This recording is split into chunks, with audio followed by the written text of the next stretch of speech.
Hello friends, जैसे कि आप जानते हो आज आप लोगों का लर्निंग एंड टीचिंग का एग्जाम हुआ है। लर्निंग एंड टीचिंग का जो है आंसर की के साथ मैं आप लोगों के साथ हूँ। चलो स्टार्ट करते हैं। हम लोग लर्निंग एंड टीचिंग के आंसर की को देख लेते हैं। सो फ्रेंड्स, अगर आप हमारे चैनल पर नए हैं तो चैनल को सब्सक्राइब कर लीजिए, बेल आइकन को हिट कर दीजिए। इससे पहले मैं आपको एक और चीज़ बता दूँ, ज़्यादातर इसमें जो है आपका बुक से एंड स्टेटमेंट से रिलेटेड क्वेश्चन है, जो कि मैंने आपको पहले ही बताया था। तो देखते हैं, क्वेश्चन और ईजी है, बाकी स्टेटमेंट और बुक वाले थोड़े से डिफिकल्ट है। चलिए, फर्स्ट क्वेश्चन आपका है, छात्र में शिक्षक का संबंध होना चाहिए, कैसा होना चाहिए भाई? तो all of the above, D number. शिक्षण में शिक्षक की भूमिका होती है, इंपॉर्टेंट बी।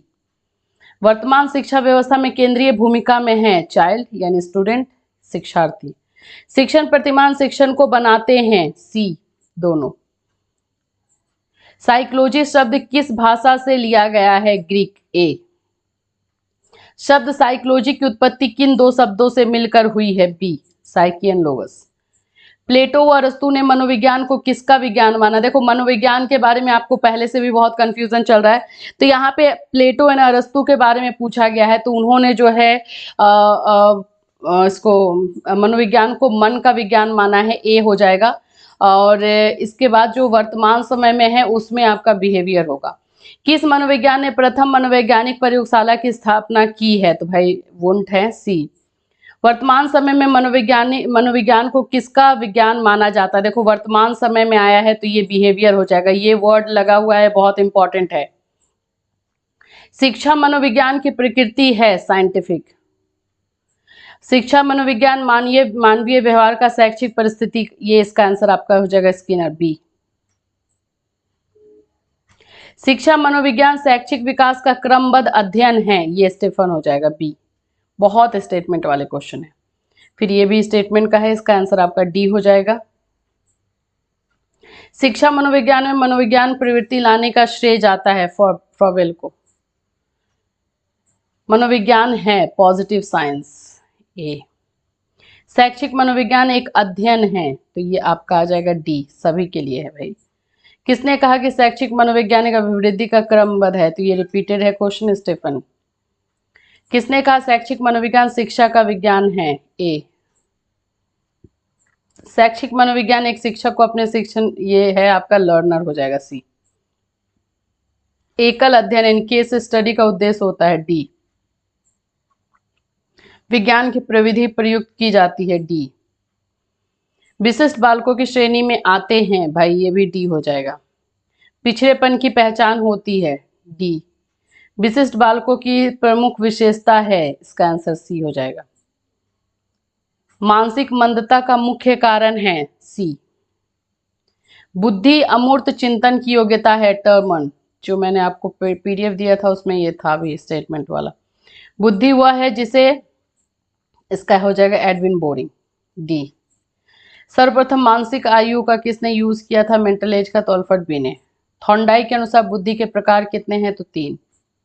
बुद्धि का त्रिआयाम सिद्धांत है, तो इसका आंसर आपका सी नंबर होगा। बुद्धि का बहुकारक सिद्धांत किसने दिया है? थॉर्नडाइक ने। मल्टी फैक्टर थ्योरी की बात हो रही है।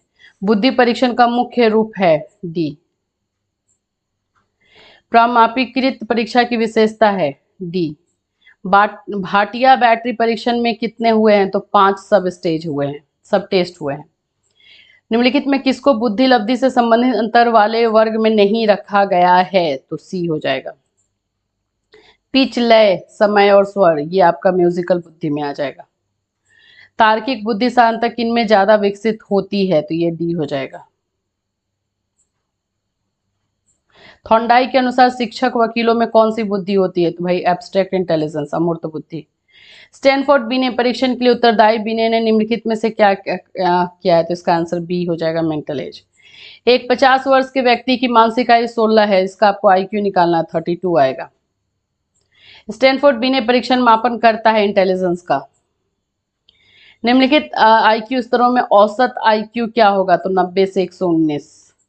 जब रोहन की मानसिक आयु और मेंटल एज दोनों जो है क्रॉनिकल 20 है, तो ये क्या हो जाएगा? तो ये औसत में आएगा, 100 आएगा दोनों का। आईक्यू का सूत्र है, तो ये आपका बी नंबर हो जाएगा। सृजनात्मक लोग होते हैं, बी, सी। इसका आंसर जो हो जाएगा सी हो जाएगा, ए और बी दोनों। सृजनशीलता का मुख्य घटक क्या है? इसका आंसर बी होगा।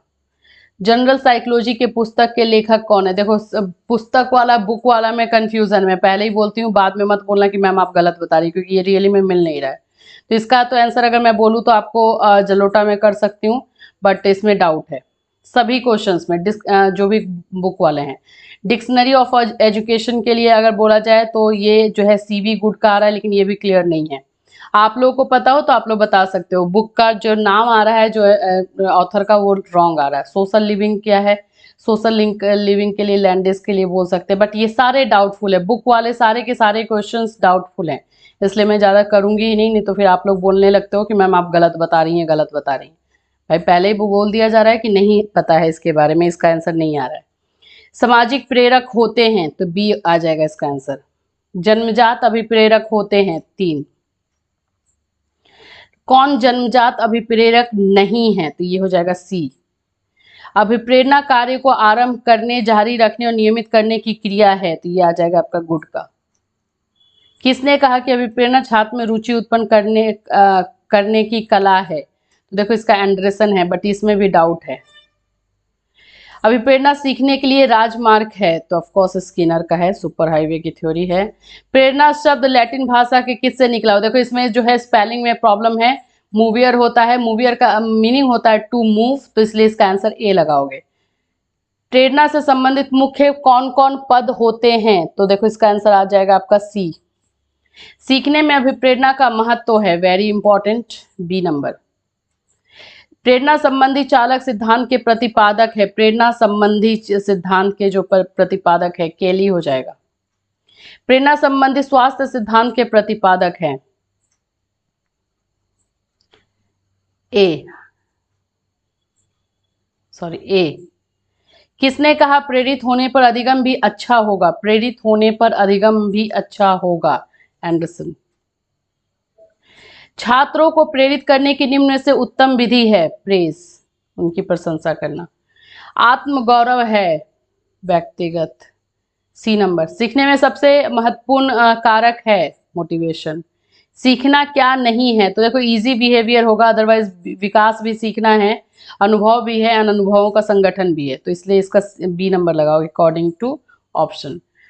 फील्ड थ्योरी किसने दी है? तो इसका आंसर डी है। सूत्र के सिद्धांत यानी inventor of insight theory, Kohler. पुनर्बलन का सिद्धांत दिया है, हल ने। मनोविश्लेषणात्मक सिद्धांत के प्रतिपादक हैं, फ्रायड। प्रयत्नता भूल का सिद्धांत, थॉर्नडाइक। कुत्ते पर प्रयोग किस मनोवैज्ञानिक ने किया है? भाई पावलोव। अधिगम स्थानांतरण के मुख्य प्रकार हैं, 6। थॉर्नडाइक के अनुसार निम्न से सीखने का मुख्य नियम नहीं है, law of self realization, otherwise सब है।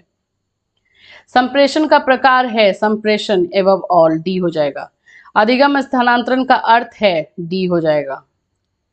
वर्तमान शिक्षा है छात्र केंद्रित, ये भी क्वेश्चन रिपीटेड है। शिक्षण एवं अधिगम के संबंध है, पूरक, बी नंबर। शिक्षण है पुनित व्यवसाय, सी। अधिगम है, बी। अधिगम है लाइफ लॉन्ग प्रोसेस, सी। आदतों और ज्ञान और अभिवृत्तियों का अर्जन है, क्रो एंड क्रो का है ये स्टेटमेंट। किसने कहा व्यवहार में उत्तरोत्तर अनुकूलन की प्रक्रिया ही अधिगम है, ए। डिसैल के अनुसार अधिगम प्रक्रिया के सोपान हैं, डिसैल के अनुसार, देखो डिसैल के अनुसार अगर मैं बताऊं तो 3 हैं। अधिगम को प्रभावित करने वाले कारक होते हैं, केवल आंतरिक, केवल बाह्य, या आंतरिक और बाह्य दोनों, सी हो जाएगा। मिलर एंड डोलार्ड ने अधिगम प्रक्रिया के सोपान बताए हैं, अधिगम प्रक्रिया के सोपान मिलर एंड डोलार्ड ने 4 बताए हैं, सी। शिक्षण सूत्र शिक्षण को बनाते हैं, शिक्षण सूत्र यानी कि टीचिंग मैक्सिम क्या बनाते हैं? रोचक एवं प्रभावशाली, सी। शिक्षण सूत्र उन तरीकों को बताते हैं जिससे यह आशा की जाती है कि सिद्धांत प्रयोग में सहायक होंगे, किसने कहा है? हीगल का हो सकता है, बट इसमें डाउट है। सरल से जटिल की ओर शिक्षण सूत्र को सर्वप्रथम किसने जो है प्रयोग किया था? हर्बर्ट ने।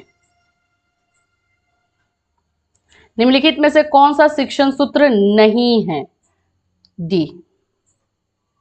निम्नलिखित में से कौन एक शिक्षण सूत्र नहीं है? इसमें फिर से आ गया सी।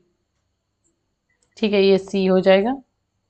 शिक्षण सिद्धांत सहायक होते हैं। शिक्षण सिद्धांत किस चीज में सहायक होते हैं? शिक्षण के उद्देश्य की प्राप्ति में। शिक्षण को नीरस बनाने में तो बिल्कुल नहीं होंगे, तो ये हो जाएगा। निम्नलिखित में से सीखने का स्तर कौन सा नहीं है? तो ये आपका सी हो जाएगा, क्रोध स्तर। सीखने का उच्चतम स्तर है थॉट लेवल। टास्क एनालिसिस पर कार्य किया है, किसने कार्य किया है टास्क एनालिसिस पे? तो भाई ये आपका जो है गैगने का नाम सामने इसमें आ रहा है, बट इसमें भी डाउट ही है। प्रभावशाली संचार शिक्षण को बनाता है, डी। देखो इसमें बहुत सारे क्वेश्चंस ऐसे हैं जो कि डाउटफुल हैं, लेकिन ये भी मानना पड़ेगा कि बहुत सारे क्वेश्चन ऐसे हैं जो बहुत ही इजी थे। तो आप लोग को तो करना सिर्फ 50 क्वेश्चन था, तो आई होप आप लोगों ने कर लिया होगा, क्योंकि क्वेश्चन अगर कंपेयर करें तो ना ही इजी ना ही डिफिकल्ट है। सो आई होप कि पेपर आप लोग का अच्छा गया होगा कंटेम्प्रेरी के मुकाबले। चलो फिर मिलूंगी, till then have a nice day.